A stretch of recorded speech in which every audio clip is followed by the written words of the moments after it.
I'm out. Yes. No problem. Okay. Okay. We're getting Naz in. She's gonna go on a date. Oh wait. Oh, you gotta use the restroom. Yeah. Hi. Hi. He just called me twice, but I declined. So Oh I my feel goodness, like a I'm so terrible sorry. person. Okay, now call him. Should you call him again? I don't know. What do we do? Tell Lauren. Lauren. Is Lauren listening? Lauren, will you tell him to call? Tell him to call again. Say we weren't live yet. I feel so bad. He probably thinks I'm such a dick. How are you, Ashley? I love your hair straight. Lauren did my hair. It's for an ad for a shampoo, and I would say fantastic shampoo. Wow, I see your.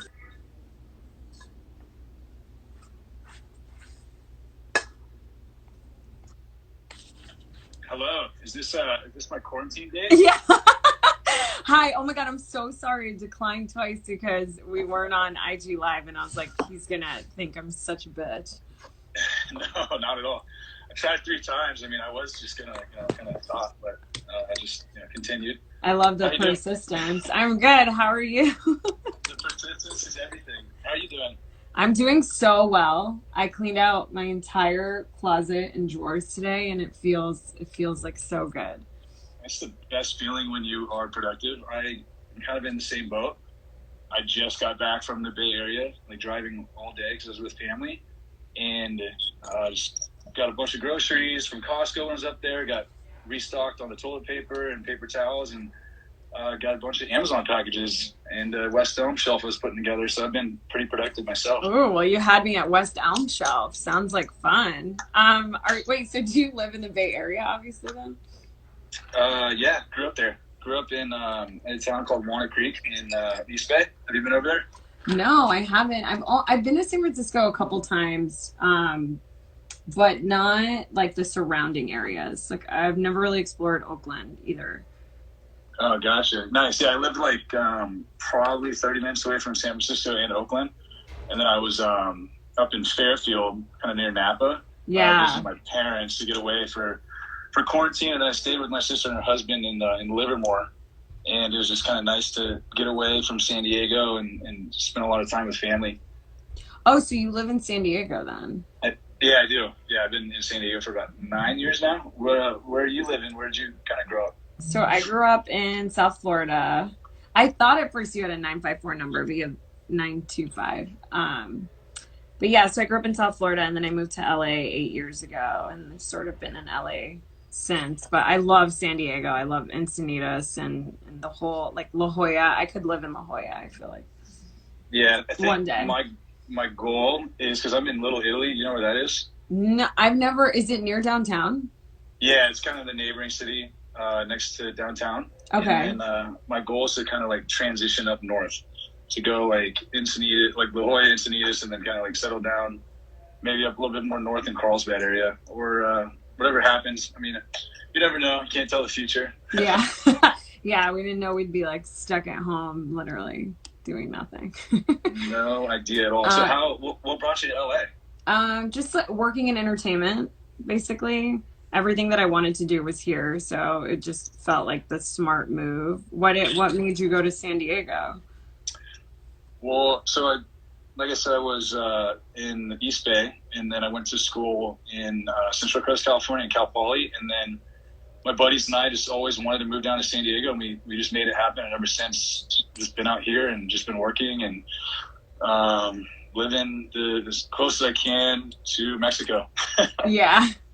Do you go to Mexico a lot? I was supposed to go to Cabo and Tulum, but then quarantine and the COVID kind of knocked that out of the schedule. Have you been to Tulum? It sounds like you have.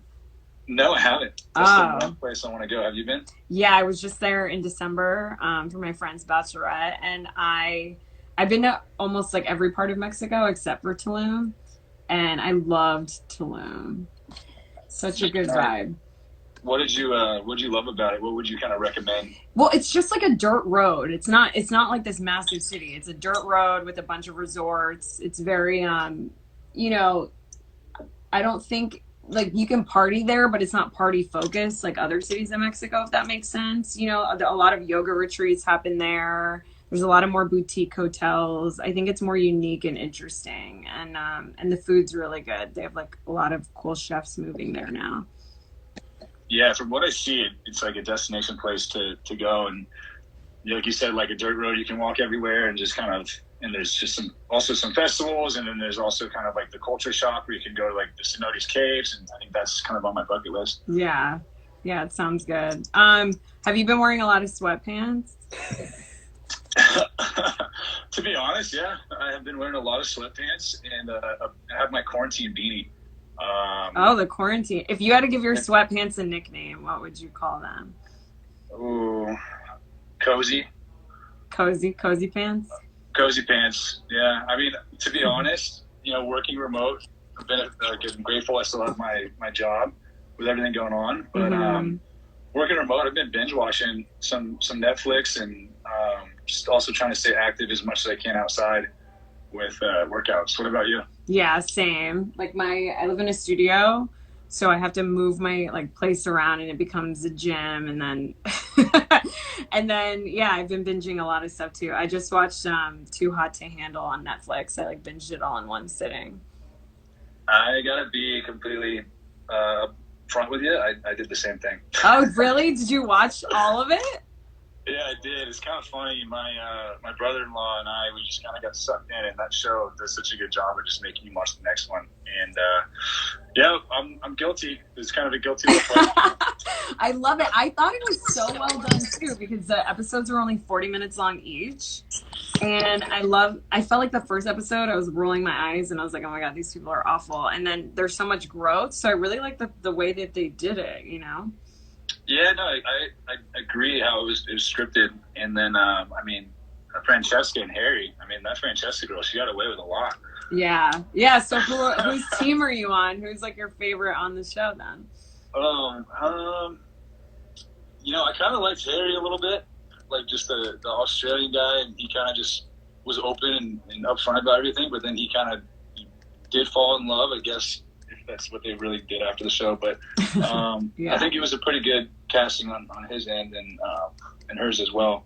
Yeah, she was kind of like playing like the villain, but then got like praised at the end. Do you watch a lot of reality? You sound like you do. No, not really. I mean, that one was just kind of I saw it trending now, and I was like, what's this all about? And then I grew up with two sisters, so you know, those shows were on when I was growing up. So you know, I couldn't just happen growing up. Yeah. Yeah. Are you close with your sisters? Yeah, I'm very close. I stayed with my little sister for about a week, and we really just got to like hang out and bond. She has two dogs, so it was, you know, taking care of the dogs and then just kind of working, and then just it was nice to hang out with them because you know, you don't get a full like 7 days to be out there. So it was nice to just be with family, and then, you know, all these like cooked meals we did. So what about you, like in terms of siblings and family? So all my family's in Florida. I have one little brother, and he still lives with my parents. So they're all there in Florida, hopefully staying safe, because it looks like people are like back at the beach and stuff already. So, but yeah, no, I can't expect much. It's Florida, I guess, you know. Yeah, I've only been to Florida once, but I mean, it must be nice to be in La La Land. Do you even kind of miss it? I miss my family. I don't think I would ever move back, unless I think I'm definitely gonna die there. 100%. You're gonna die there? Yeah, my dad's always like, when are you coming back? And I just think it's, you know, like La Jolla in San Diego. It's perfect retirement. It's a great place to die. Of old age. Die of old age. Okay. All right. I was like, sorry, that was very morbid. I know there's like a lot of stuff happening. Sorry, what?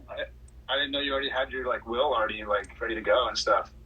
Yeah, I'm ready to go whenever that is. No, I'm just kidding. So how did you get into entertainment? That's pretty interesting. I don't know. I always wanted to. I think watching like news when I was little and stuff, I knew I wanted to major in broadcast journalism in college. And so then after college, during college I covered like a lot of sports, and that's like originally what I wanted to go in, and then I changed my mind and then decided to go into entertainment and then came out here. But I work for the Dodgers, so I get like my sports fix there. Nice. Yeah, that's like one of my I freelance, so that's awesome. What else do you do, like in terms of entertainment? So I host for Rotten Tomatoes. I have a show on there called The Catch Up.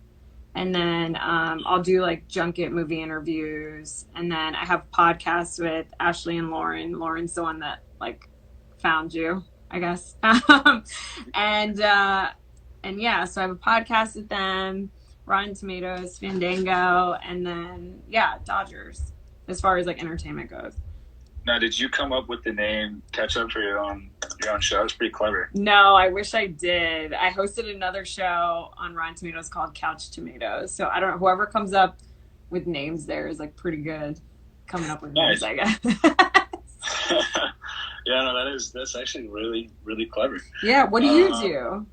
So I'm out in San Diego. I'm in technology recruitment and consulting, and then kind of a fitness enthusiast on the side. I was a swimmer in college, and then kind of transitioned that into just kind of like a healthy fitness lifestyle, on the side. So right. That's what I've been doing. I work with outside sales with a bunch of clients, kind of going over their gaps and needs, adjusting any type of concerns where we can kind of add value to their business. That's so cool. If you were a, what is it called? So I was on swim team in high school, my last senior year, but I only did it to lose weight. Like whenever it was like time for a meet, I would always like pretend to be sick, and I actually lost so much weight. But what's like your best like backstroke, butterfly? Like what's like your fave? And do you still swim? So I don't swim anymore. But like when I get in the pool, like I need to get back into that type of training because swimming is just so good for you all around. Yeah. But I was a backstroker and a freestyler. I think the biggest thing I've done is I swam in the Olympic trials in backstroke, and that was kind of like my fame.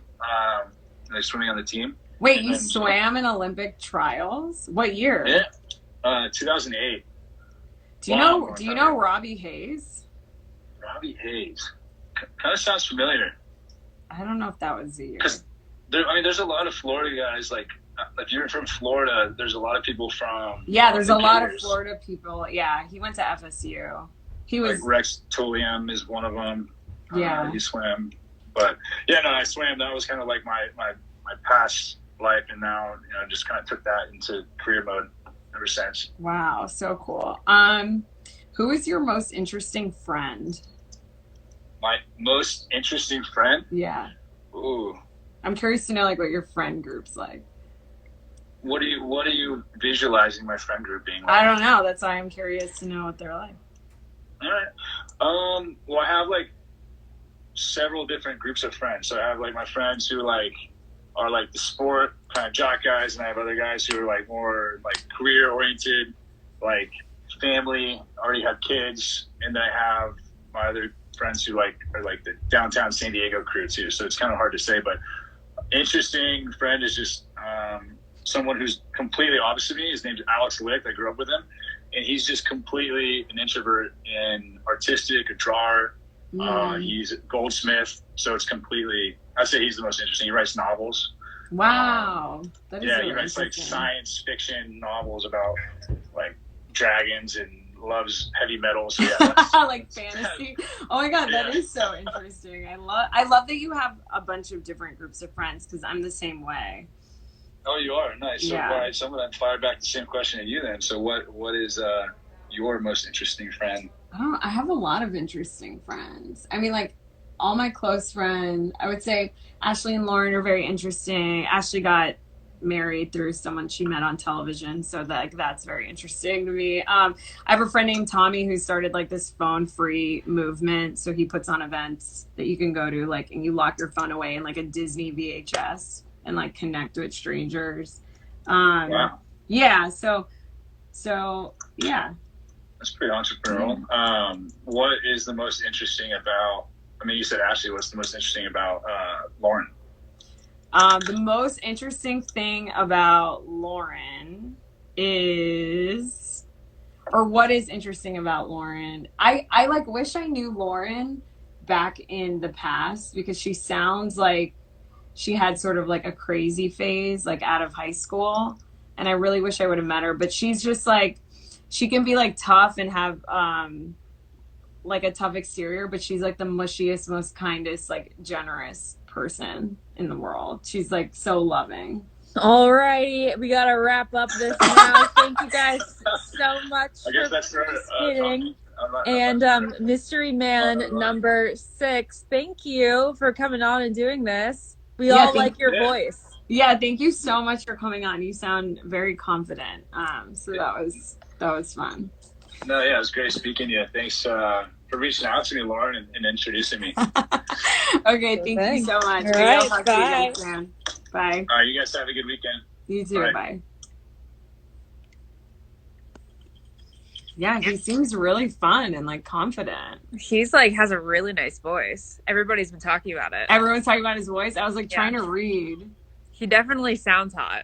Yeah, it's so hard in 15 minutes to get like deep and like talk, you know, like aside from all the like where are you from, like where your parents live and all that. Well, that's why you're picking 3 of them to come on the I Don't Get It podcast and to have more longer form conversations with you. Yeah. Someone's laughing that I said you sound confident. That's so was that mean that I No, said I that? think that's a great thing to be I think told. this is like a very scary thing to do. Lauren, how good does my hair look right now? Lauren's like, your hair looks amazing. I know. Can you tell us what shampoo it is? Yeah, it's L'Oreal's Ever Pure Moisture. It's like a moisture booster, and it feels and looks amazing. Yeah, you look great. Hashtag sponsored. I see Emil's in here too, and Emil said he sounded hot. So is Jonathan Bennett. Oh, okay. Emil's also a very interesting friend I have, so I'll have to talk to him about this guy too. All right. Well, we will discuss powwow offline. And are we gonna do another one tomorrow? You think? Well, hopefully. I want to. So you guys, if you have missed the other episodes of the Suitress and you want to watch more, you can go to my YouTube channel to watch it. It's Ashley I Jared H on YouTube. So all 5 other episodes are there. This will be uploaded for anyone you think needs to watch it by tomorrow. And before you know it, Naz will be picking the 3 guys that she wants to talk to more. And then from there, pick one person that she'll be going on an in-person date with out of quarantine. Yeah, but we're going to do the finale on a podcast. John Paul Jones says, Ashley, your husband has the most incredible shit I've ever seen. John Paul Jones is probably one of the most interesting people to ever go on Bachelor. Definitely. JPJ in the house. JPJ. JPJ. I want to meet you, John Paul. Okay. Bye, guys.